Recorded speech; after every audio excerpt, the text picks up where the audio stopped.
नमस्कार, मैं हूं विजयश्री और स्वागत है आपका सियासत नगरी में। बिहार विधानसभा चुनाव में जुबानी जंग अब बेहद गर्म हो चुकी है और यही वजह है कि हर दिन नए आरोप, नए पलटवार और नई बयानबाजी सुर्खियों में आ रही है।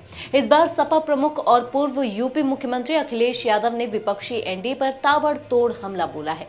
बिहार में इंडिया गठबंधन के लिए चुनाव प्रचार कर रहे अखिलेश यादव ने कहा कि एनडीए बिहार को गिरवी रखना चाहता है और बिहार की जनता इस बार नफरत नहीं, भाईचारे को जिताएगी।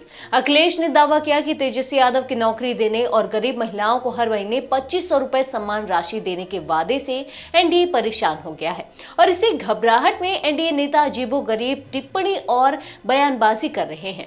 कुल 243 सीटों पर इस चुनाव में वोटिंग होनी है और मुकाबला सीधा इंडिया गठबंधन बनाम एनडीए के बीच माना जा रहा है, जबकि जनसुराज खुद को तीसरी ताकत बताने में जुटा है। वर्तमान विधानसभा का कार्यकाल 22 नवंबर 2025 को समाप्त हो रहा है और पहले चरण की वोटिंग 6 नवंबर को होनी है।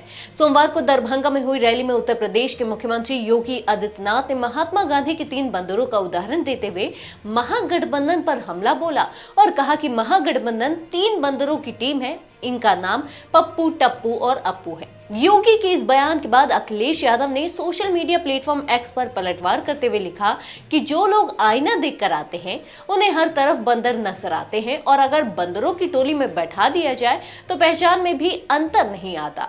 अखिलेश ने यह भी कहा कि बीजेपी और एनडीए मुद्दों पर बात ही नहीं कर रहे, सिर्फ नामकरण कर रहे हैं क्योंकि उनके पास जनता को बताने के लिए कोई ठोस काम नहीं है। सिवान की जनसभा में अखिलेश यादव ने और भी तीखे तेवर दिखाते हुए कहा कि बिहार को गप्पू और चप्पू से बचाना है।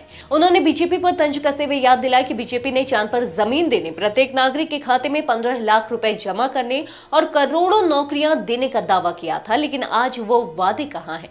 अलावा इसके अखिलेश ने कहा कि बीजेपी के नेता अमेरिका से भी डरे हुए हैं और जब कोई पार्टी अंतर्राष्ट्रीय दबाव से डरने लगे तो समझ लेना चाहिए कि उसके पास जनता को कुछ देने और बताने को कुछ नहीं बचा।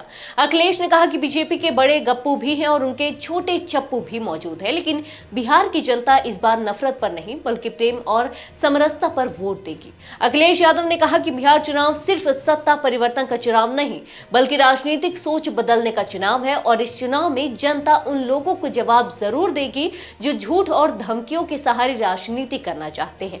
आज के लिए बस इतना ही। अगर आपके इलाके में कोई राजनीतिक लापरवाही, भ्रष्टाचार या जनहित से जुड़ी समस्या है तो आप चुप मत रहिए, अपनी शिकायत हमें भेजिए। सियासत नगरी आपकी आवाज को मंच देगा और जवाबदेही तय करेगा, क्योंकि अब हर सवाल होगा सीधा सत्ता से।